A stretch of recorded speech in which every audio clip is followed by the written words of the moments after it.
Hello there, dear friends, and welcome once again to the Relaxed Fantasy Review. Today, we're continuing our series on spellcasting in the Player's Handbook, and we're moving on to the Sorcerer. Sorcerers are the innate casters of D&D, using their sheer will and spirit to cast magic in an arcane burst that makes them one of the most powerful casters in the game. They are full charisma-based casters and are genuinely one of the best out there. The argument about whether sorcerers and wizards are better used to be a much easier thing to decide. In the old version of 5e, wizards generally had the edge. Nowadays, the way that sorcerers empower themselves through their metamagics and through their spell list is really, really good. It is genuinely good enough to compete with wizards even at the highest levels of play. So we're going to be talking about their spells for a little bit now. But we got to start at the beginning. Cantrips. Sorcerers begin with lots of cantrips. I believe they start the game with 4 and end up getting 6 just through their sorcerer side. If they get Magic Initiate, that throws another 2 on there, which is not a bad way to start your sorcerer out. Having a cantrip for every occasion and a cantrip for every solution. But we're going to be talking sorcerer cantrips specifically, and we're concentrating on combat and utility. Every time a person creates a caster, I always recommend take your cantrips and split them. Half for combat, half for utility. So, I prepared a top 5 list, 2 for the combat side, 2 for the utility side, and 1 honorable mention, which I think is really good in both situations. Before we get into the details, though, I would like to let you know, Relaxed Fantasy Review has memberships. For just $1 a month, you can support me here on YouTube and get a couple benefits. You get a little badge next to your name in the comments, letting folks know you're a supporter, early access to my videos a day before everyone else, and VIP access in my community Discord, where I've been sharing my homebrew ideas recently. If any of that sounds interesting to you, you can click the join button just down there next to the subscribe button. And if it doesn't interest you, that's fine as well. The Discord's free for anyone to join the general chat rooms. There's links in the video and channel description. And honestly, just being here at all, watching the video, liking and subscribing to the channel, these are all great ways to support me. So thank you for watching my content here on YouTube. Starting off on the utility side, we start with one of the best utility spells in the game, Mage Hand. That's my second recommendation for sorcerers. Mage Hand allows you to summon a spectral, floating, magical hand. It can lift up to 10 pounds and interact with objects. This allows you to operate doors and windows and levers at range, avoiding traps. It also allows you to pick up objects from a distance that might be out of your reach and bring them to you. It does take your full action to do so you got to keep that in mind. But you get to move the hand when you cast it, and as an action on following turns for a minute, doesn't take concentration.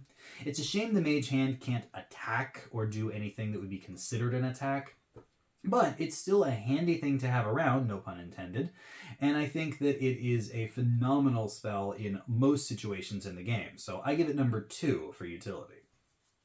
Number 2 for combat is going to go to a Sorcerer Special, Sorceress Burst. Sorceress Burst is a fantastic attack-based spell. You cast it as an action, and make an attack roll, and if you hit, the creature takes a d8 of one of the elemental types of damage, plus a couple extra. Acid, cold, fire, lightning, thunder, poison, or psychic damage.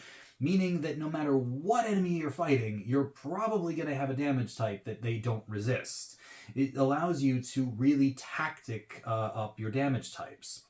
There's not a whole lot of vulnerabilities in the game, so you're not going to get extra damage out of this, except for the fact that Sorceress Burst has an extra damage feature.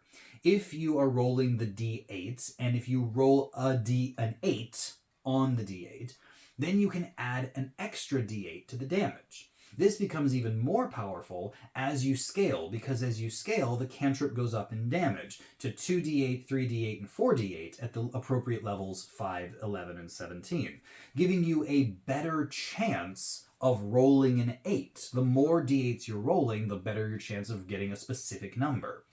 Meaning that not only are you scaling in your baseline damage, you're also scaling in your extra damage and your chance of getting it. You can only add a number of d8s equal to your charisma modifier, but that means that the spell can, if you're very lucky, literally double in power. And you can throw Empowered Spell on this thing to make your chances even higher. I'm not sure whether I would spend it on Sorcerer's Burst, but if I wanted to build a character around exploding damage, Sorcerer's Burst is the absolute best cantrip for that, and I give it number 2 for the Sorcerer in combat. Before we get to the number 1s, I'm going to throw my honorable mention out here. It's the spell Friends. Friends is not a spell you'd use in combat because it doesn't work in combat. But it is a really good spell for a charisma-based character. Sorcerers are charisma-based, meaning they are charming, persuasive, deceptive, all these wonderful things that we love, and the Friends cantrip can really help with that. You target a creature, they make a wisdom save. If they fail, they are charmed by you. This allows you to have advantage on all of your charisma checks against them. Now, you can't do this if you're in combat with them, if you've done it in the last 24 hours, and once you've done it, you concentrate on it for 1 minute.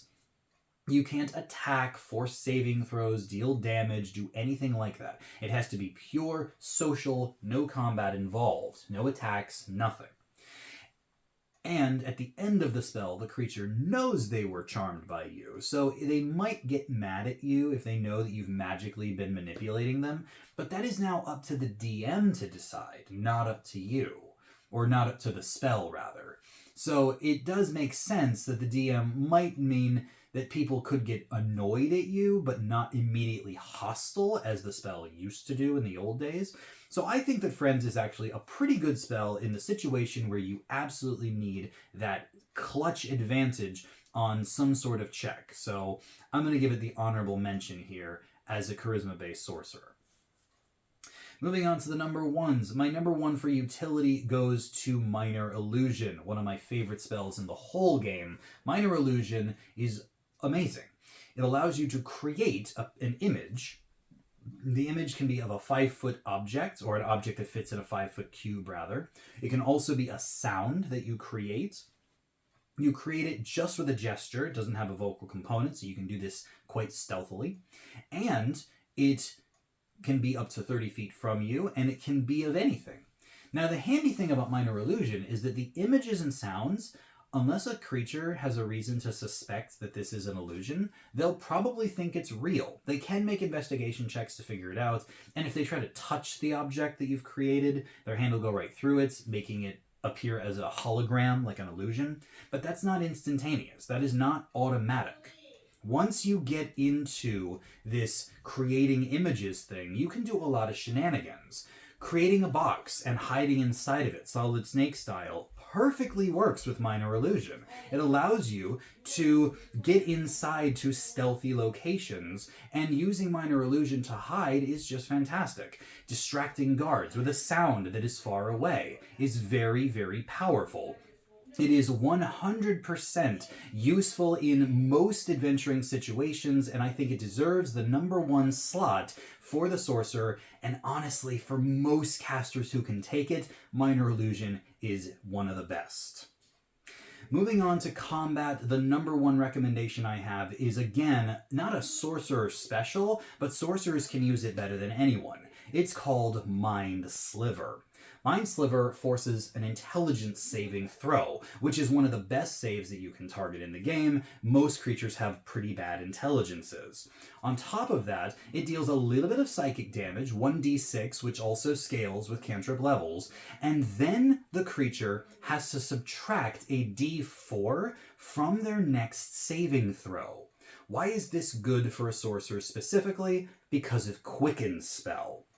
Quicken Spell is a meta magic that allows you to cast a spell that you would normally cast as an action as a bonus action instead. So now, what you can do is you can cast Mind Sliver with your main action, forcing the creature to subtract the d4 from their next save. Then, with your bonus action, you quicken a clutch save or suck spell like Banishment, or Hold Person, or Hold Monster, or Dominate Person. Something that once it sticks, it is a really bad time for that creature. By quickening the spell after a Mind Sliver, you are setting yourself up for success. Even a d4 from a saving throw is massive. Subtracting an average of 2 or 3 from a save can be the big difference between success and failure. meaning that Mind Sliver in the hands of a sorcerer is a tool that sets them up for greatness. And that is why I give it the #1 spot. I genuinely think that it is that good that every single sorcerer, especially if they're gonna take Quicken Spell, should take Mind Sliver. It is a must-have for every sorcerer that I'll ever build. And yeah, that's it. If you are a level 1 sorcerer and you're picking your cantrips, I recommend that you grab Minor Illusion and Mage Hand for utility purposes, Sorcerous Burst and Mind Sliver for damage-based purposes, and if you really want to have some extra charisma in your back pocket, Friends is never a bad call. And yeah, I hope that helps. This has been the Relaxed Fantasy Review. If you enjoyed the video, please like and subscribe down below. Have a look for the join button down there, and keep your eyes peeled for more spellcasting reviews coming down the line soon. Have a good one, my friends.